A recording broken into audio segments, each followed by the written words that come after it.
के शव को बरामद कर लिया गया है। सिवान लकड़ी दरगाह मुख्य मार्ग पर गड्ढे से शव की बरामदगी हुई है। ग्रामीण इलाकों में घूम घूम कर इंजेक्शन देने का काम करता था हरिराम यादव। 2 दिन पहले घर से हरिराम यादव निकला, लेकिन उसके बाद घर वापसी नहीं हुई। हत्या या फिर हादसा, इसकी जांच में पुलिस इस वक्त जुटी हुई है। आज गड्ढे से शव की बरामदगी की गई है और अब फिलहाल पुलिस तफ्तीश के दायरे को बढ़ाती हुई।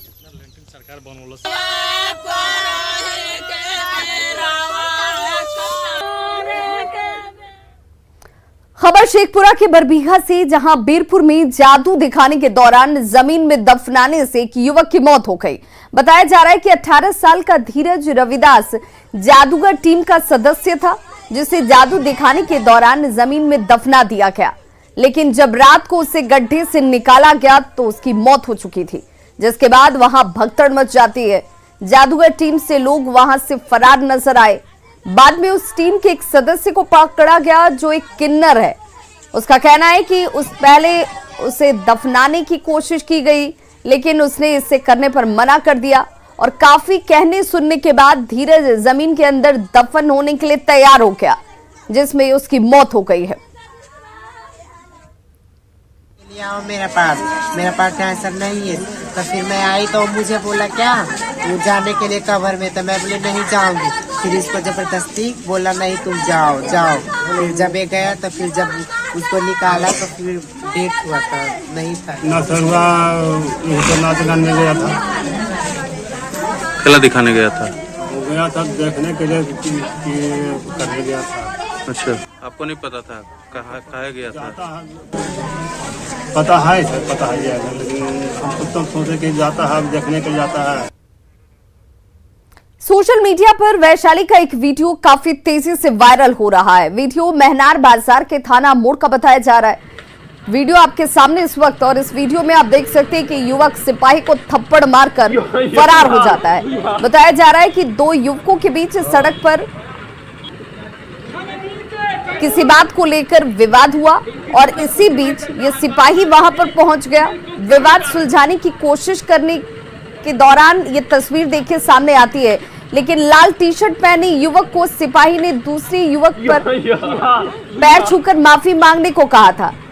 इस युवक को ये नागवार गुजरा। लाल टी शर्ट वाले युवक ने दूसरे युवक से पैर छूकर माफी तो मांग ली, लेकिन उससे खफा उस युवक ने सिपाही को ही थप्पड़ जड़ दिया और यहां से फरार हो जाता है। थप्पड़ से खफा सिपाही ने फिर दूसरे युवक की पिटाई कर दी।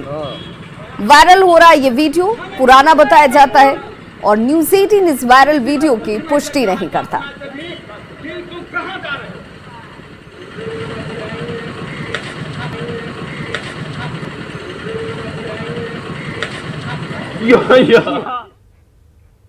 खबर बगा के रामनगर से, जहां चोरों ने खैनी के थोक विक्रेता दुकान का ताला तोड़कर हजारों रुपए लूट लिए। चोरी की ये वारदात सीसीटीवी कैमरे में कैद हो गई है, जिसकी तस्वीरें आपके सामने इस वक्त टीवी स्क्रीन पर भी। इसके आधार पर पुलिस कार्रवाई में फिलहाल जुटी हुई है। मामला सरयुग सिंह सुंदर चौक के पास का है।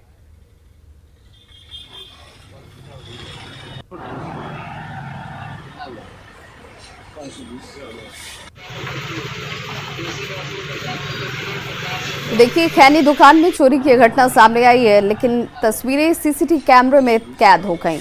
यह शख्स आपको नजर आ रहा होगा जिसने इस दुकान के शटर का ताला तोड़ा, उसके बाद यहां से चोरी कर फरार हो जाता है। रामविलास पासवान की आज पहली बरसी है और इस मौके पर अपने चहेते नेता को हजारों समर्थक श्रद्धांजलि दे रहे हैं। पीएम मोदी ने भी रामविलास पासवान की बरसी पर संदेश जारी किया और उन्हें अपने आत्मीय मित्र के रूप में याद किया। देश के महान सपूत, बिहार के गौरव और सामाजिक न्याय की बुलंद आवाज रहे स्वर्गीय श्री रामविलास पासवान जी को अपनी भावभीनी श्रद्धांजलि अर्पित करता हूँ। यह मेरे लिए बहुत ही भावुक दिन है। मैं आज उन्हें न केवल अपने आत्मीय मित्र के रूप में याद कर रहा हूँ, बल्कि भारतीय राजनीति में उनके जाने से जो शून्य उत्पन्न हुआ है उसे भी अनुभव कर रहा हूँ।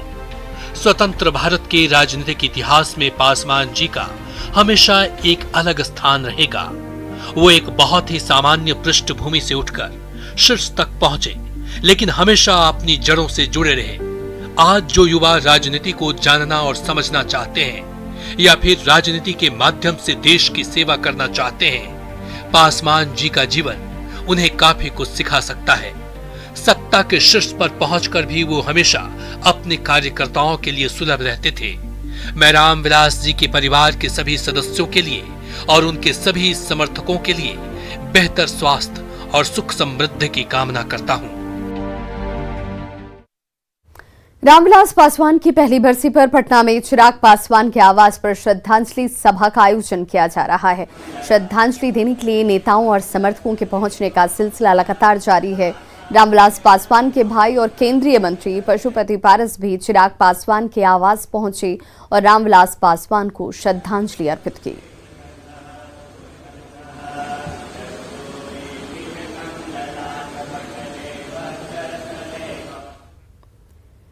पूर्व केंद्रीय मंत्री रामविलास पासवान की आज पहली बरसी है और पटना में श्रद्धांजलि सभा का आयोजन किया गया।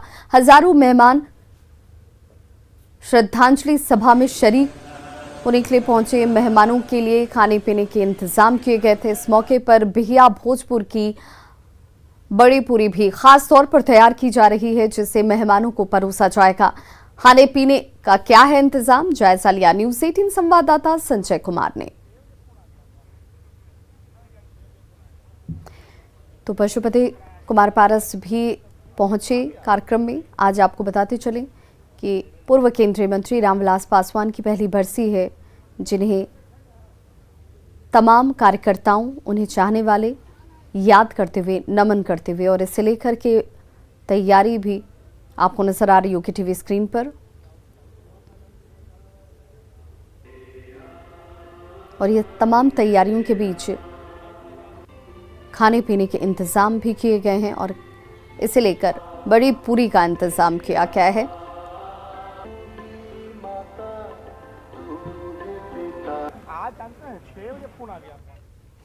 बिहार में निगम कर्मियों की हड़ताल लगातार जारी है। आज इस हड़ताल का 6वां दिन है और अंदाजा लगाइए कि आज 6वें दिन इस हड़ताल की वजह से राजधानी पटना की स्थिति किस कदर नारकीय हो गई होगी। पूर्णिया नगर निगम में भी सफाई कर्मियों की हड़ताल के कारण शहर में गंदगी का अंबार लगा हुआ है। बदबू की वजह से लोग बेहद परेशान हैं। सफाई कर्मियों का यह आरोप है कि नगर निगम में सफाई का काम कर रहे एनजीओ शिवम के संचालक उन्हें नौकरी से निकाल देने की धमकी देते हैं। ये लोग महज 150 रुपए प्रतिदिन की मजदूरी पर काम करते हैं। सफाई कर्मियों की अब मांग है कि उनका वेतन 18,000 रुपए प्रति महीने किया जाए और भत्ता भी दिया जाए। सफाई कर्मियों ने एनजीओ संचालक पर धमकी और अपशब्द कहने का आरोप लगाया है। एक महिला सफाई कर्मी रीता कुमारी ने एनजीओ संचालक दुर्गानंद ठाकुर समेत कुछ अन्य कर्मियों पर SC/ST धारे में प्राथमिकी भी दर्ज करवाई है।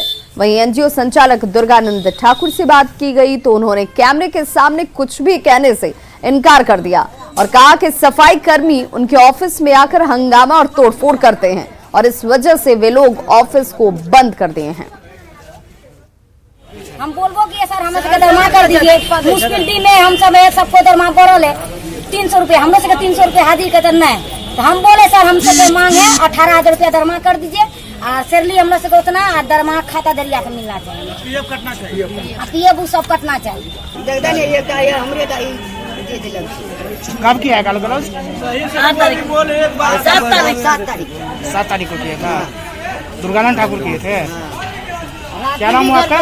घर पर गए 2 आदमी धमकी देने के लिए कि चलिए वहाँ केस कागज तो फाड़ दीजिए, आप नहीं जाइएगा निगम, यहाँ पर भटिया लेकर सुन रहिएगा, बोलिएगा कि मोहम्मद खराब हम नहीं किया और उसको बोल देंगे कि कागज पर चलिए। कौन गया था?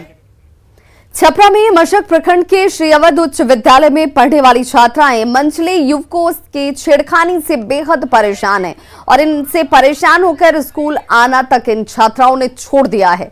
स्कूल प्रबंधन ने इस घटना को लेकर जिला प्रशासन को एक पत्र लिखा है, लेकिन अभी तक इस पूरे पर कोई कार्रवाई नहीं की गई है। हालांकि आसपास के गांव के प्रबुद्ध लोगों ने स्कूल परिसर में महापंचायत लगाई, जिसमें स्कूल के आसपास भटकने वाले असामाजिक तत्वों पर लगाम लगाने का निर्णय लिया गया। लोगों का यह आरोप है कि शिक्षक भी समय से स्कूल नहीं पहुंचते हैं, लिहाजा मंचलों का मनोबल बढ़ता हुआ नजर आता है।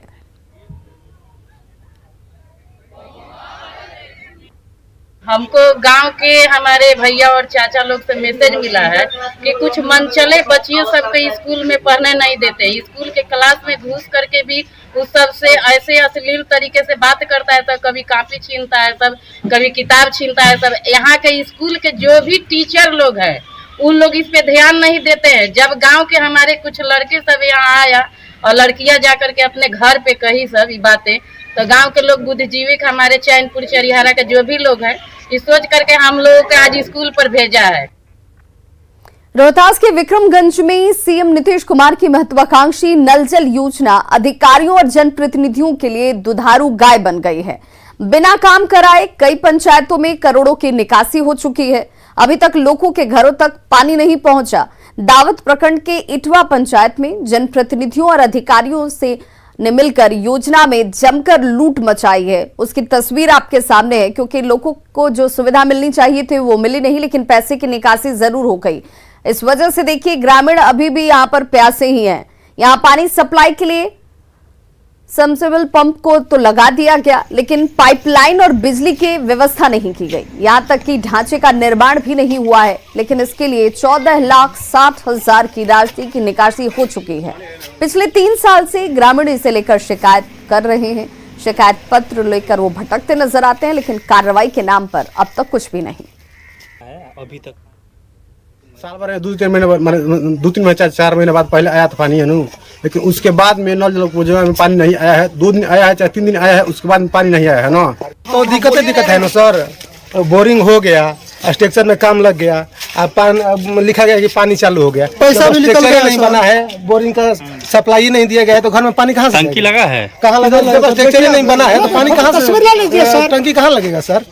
ये देखने वाली बात है, ये तो कोई बनावटी बात नहीं है ना। यहाँ फ्रंट पर आप आए हैं, देखिए। कितना दिन पहले काम लगा था? काम तो लगा हुआ 2-2.5 साल हो गए सर, अभी तक पूरा नहीं हुआ। देख रहे हैं, अभी तो देखने वाली बात है, हमसे क्या पूछा। नल जल चालू कहाँ है? देख लीजिए, ये पाइप है यहीं पर, कहाँ चालू है? कुछ भी नहीं हुआ है। टंकी है तो पानी कहाँ से चालू है? अधिकारी है तो आकर अधिकारी देखे चालू है कि नहीं चालू है। कंप्लेन किए थे कभी आपने? कंप्लेन कोई बार हुआ? क्या अधिकारी क्या बोल रहे हैं? अधिकारी आ रहे हैं, बीपीआरओ आ रहे हैं, उससे जांच कर जा रहे हैं। ये 18/6 को पहला आवेदन दिए थे, देखिए डीएम पे दिए हैं, अभी तक कुछ नहीं हुआ? कुछ नहीं हुआ। और पैसा निकासी हो गया? अब पैसा तो हम ये भी लिखे हुए हैं कि कितना पैसा निकला है हमको बताया जाए, कितनी राशि इसकी है, ये हमको नहीं सूचित किया गया।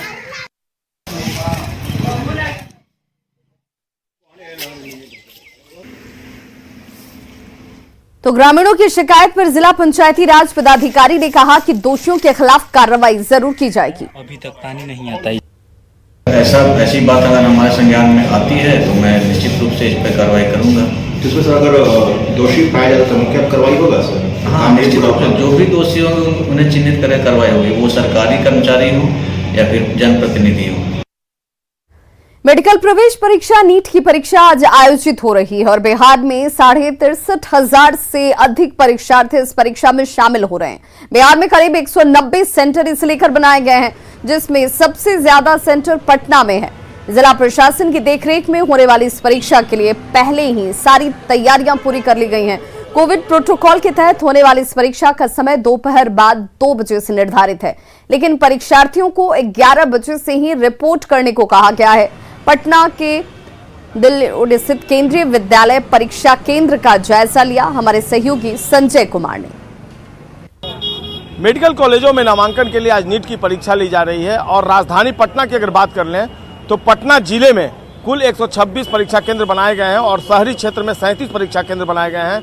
कुल मिलाकर 20,000 परीक्षार्थी जो है आज की परीक्षा में शामिल हो रहे हैं। यह तस्वीर है पटना में बेली रोड केंद्रीय विद्यालय की, जहां पर आप देख रहे होंगे तस्वीरों में जो परीक्षार्थी है वो पहुंच गए हैं। 2 बजे से परीक्षा का शेड्यूल है, लेकिन रिपोर्टिंग टाइम 11 बजे से शुरू हो जाएगा। 11 से 1 बजे तक यानी 2 घंटे तक रिपोर्टिंग टाइम जो है परीक्षार्थियों को दिया गया है और 2 बजे से परीक्षा आयोजित की जाएगी।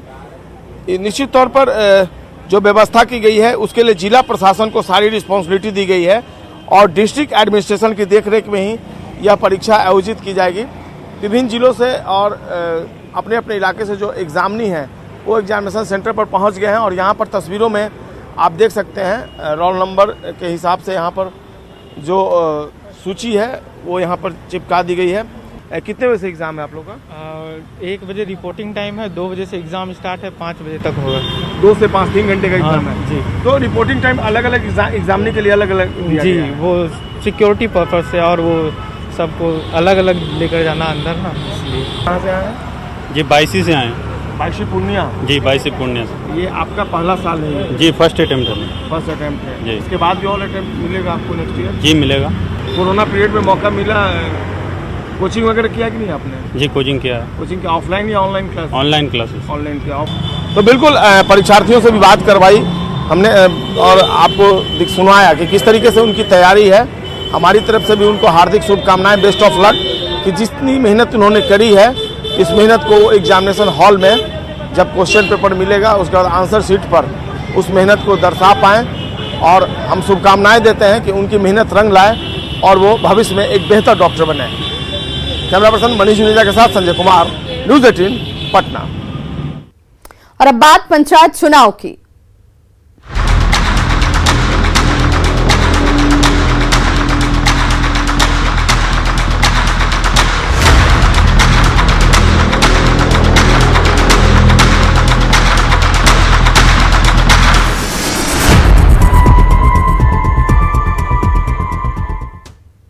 पंचायत चुनाव के पहले चरण में मुंगेर के तारापुर की 10 पंचायतों में मतदान होना है। आज हम आपको पंचायती राज मंत्री सम्राट चौधरी की पंचायत मानिकपुर की तस्वीर दिखाने जा रहे हैं। इस पंचायत में कुल 7 गांव हैं। यहां से पूर्व स्वास्थ्य मंत्री शकुनी चौधरी 5 बार विधायक रहे हैं, जबकि उनकी पत्नी पार्वती देवी भी एक बार तारापुर का प्रतिनिधित्व कर चुके हैं। पूर्व शिक्षा मंत्री डॉक्टर मेवालाल चौधरी की बात कर लें, उनका भी इस पंचायत से संबंध रह चुका है और ऐसे में जैसा इस पंचायत का विकास होना चाहिए वैसा नजर नहीं आता। टूटी सड़कें और नालियां, हर तरफ फैली गंदगी विकास की कहानी खुद ब खुद बयां कर रही हैं। पहले से रोड बना हुआ है तो है ही है, अभी रोड बना रहा।